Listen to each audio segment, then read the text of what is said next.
Olá, pessoal, tudo bem? É isso aí.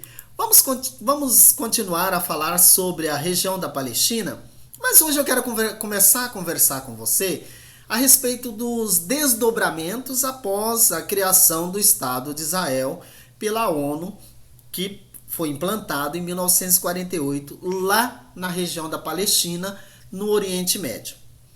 A construção de Israel fez com que os palestinos se tornassem uma nação sem um Estado e sem um território. Portanto, os palestinos formam um povo com cultura, hábitos, língua, tradições. Mas eles não têm uma autoridade que os represente internacionalmente, portanto, um Estado, e nenhuma autoridade que preste a eles serviços essenciais, como saúde, educação, proteção, saneamento, correto? Então veja que os palestinos ficaram numa situação vulnerável após a criação do Estado de Israel. Mas vocês sabem também que a resolução da ONU que cria o Estado de Israel, ela também afirma, que na região da Palestina seriam criados 2 estados. Portanto, um para Israel e outro deveria abrigar principalmente os palestinos. Mas nós sabemos que uma série de acontecimentos tem atrapalhado esse processo de criação do Estado palestino. Em especial, devido aos conflitos entre os 2 povos, judeus e palestinos. Os palestinos, por sua vez, você sabe, passou a ter o apoio dos árabes, né? Qual foi a solução encontrada, então? Os palestinos hoje, pessoal, vivem em áreas que são verdadeiros campos de refugiados. Áreas sem infraestrutura, sem saneamento básico, sem condições mínimas e dignas de sobrevivência. Além disso, são monitorados dia e noite por soldados israelenses.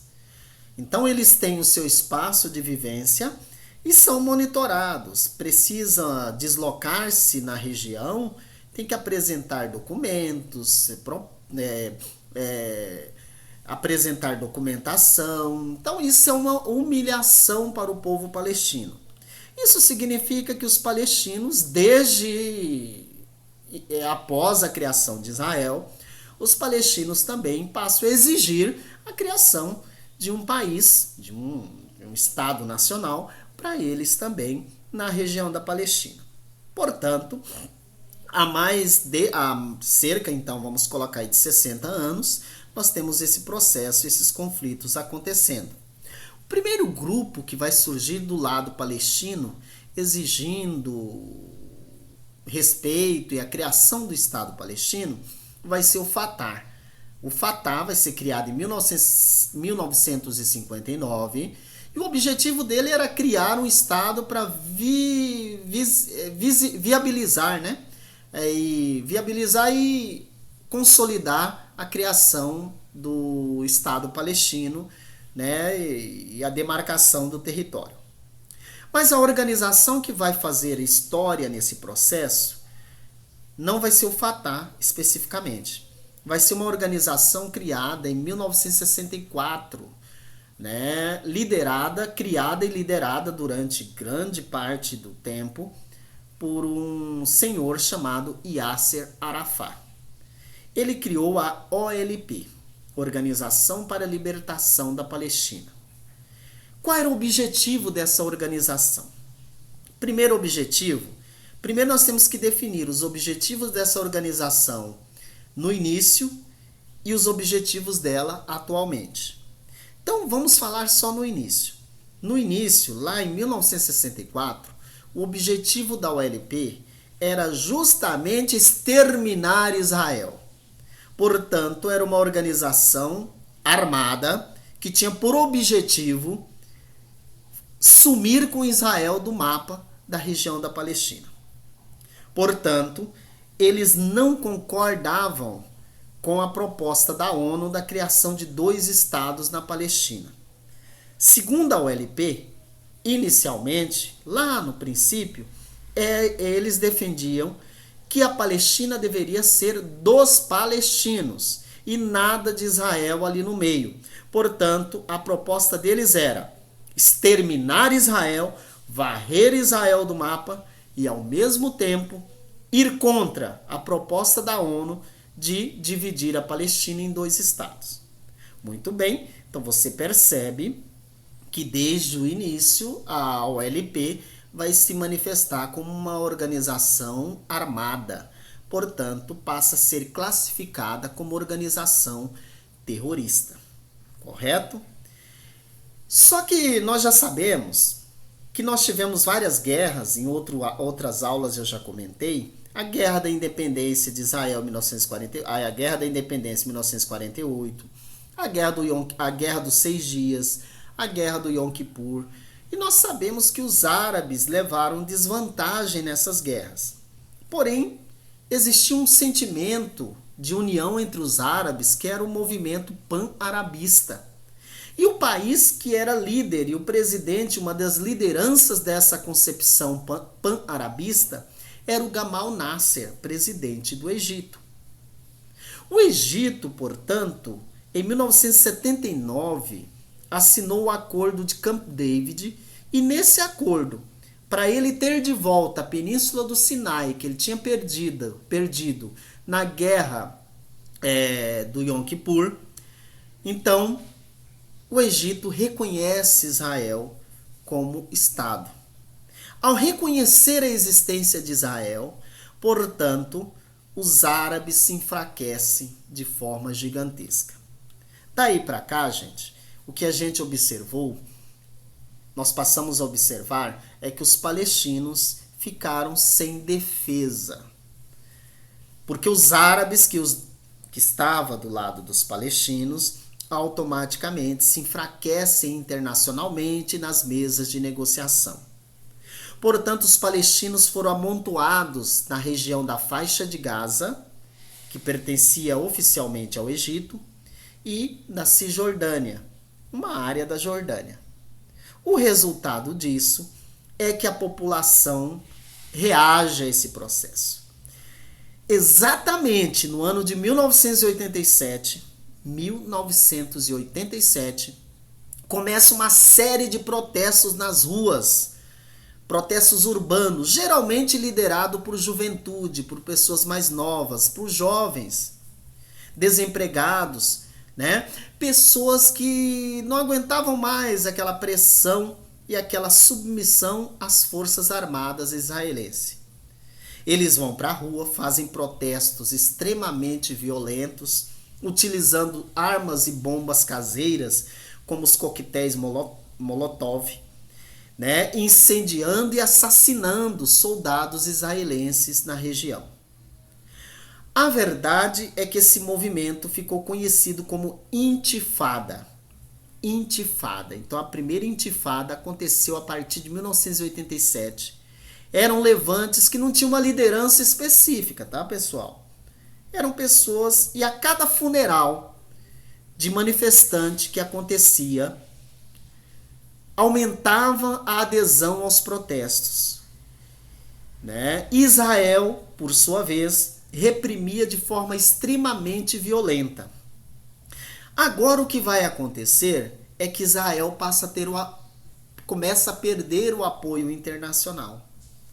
Pela primeira vez o mundo olha também para os palestinos, que até agora o mundo só estava olhando para Israel, a criação do Estado de Israel.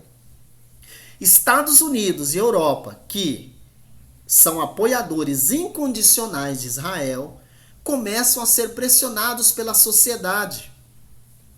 Então começam a surgir shows, manifestos, né? Mundo afora, exigindo Palestina free, Palestina livre, ou seja, Palestina para os palestinos, né? Esse movimento fez com que, a partir do ano de 1990, na década de 90, de 1993 a 1995, Estados Unidos, na época governado pelo ex-presidente Bill Clinton, eles decidem fazer uma negociação de paz entre árabes e palestinos. Então, a série de reuniões e acordos para resolver essa essa beligerância entre palestinos e judeus, que começou com a intifada de 1987, as reuniões vão ocorrer no período de 1993 a 95, portanto, toda a década de 90. Em 95 é assinado um acordo que ficou conhecido como Acordos de Paz de Oslo. Acordos de Paz de Oslo, né? E os Acordos de Paz de Oslo, ele vai colocar de um lado a principal organização que representa os palestinos, que é a OLP, liderada por Yasser Arafat, e do outro lado o governo de Israel, na época, na pessoa do primeiro-ministro israelense, Isaac Rabin. Acontece que no final, para a assinatura desse acordo, o que ficou resolvido? Primeira resolução. A OLP deveria mudar de nome, porque o nome OLP era uma organização tratada como terrorista, que exigia o extermínio de israelenses. E a OLP se transforma em ANP, Autoridade Nacional Palestina. Segundo, essa nova organização chamada de ANP passaria a representar os palestinos nos organismos internacionais. Seria a representação oficial dos palestinos. Inclusive, os palestinos passam a ter direito a assento na ONU como membros, né? Só que não com direito a voto, mas com direito à voz, com direito a dar opinião nos assuntos que a ONU discute. Isso foi uma vitória muito grande, porque até agora ninguém tinha olhado o lado palestino, tá? Por outro lado, a OLP também teve que se comprometer em transformar-se num partido político e abandonar de vez a luta armada. Então, a partir de agora, faixa de Gaza e Cisjordânia, onde tem a maioria dos palestinos da região, passou a ser administrada ou representada internacionalmente pela ANP, Autoridade Nacional Palestina. Portanto, passa a ser a representante legítima do povo palestino, né? A ONU já reconhecia os palestinos desde 74, né? Mas não tinha uma organização que os representasse. Por outro lado, Israel teve a sua contrapartida, que seria retirar as tropas da Cisjordânia e da faixa de Gaza. Tá certo?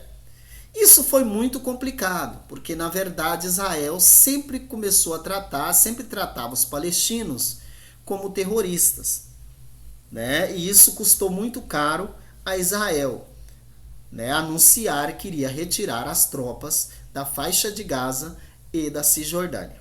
Beleza? Então, qual foi a consequência principal da intifada de 1987? Justamente a assinatura dos tratados, dos acordos de paz de Oslo. Tá certo?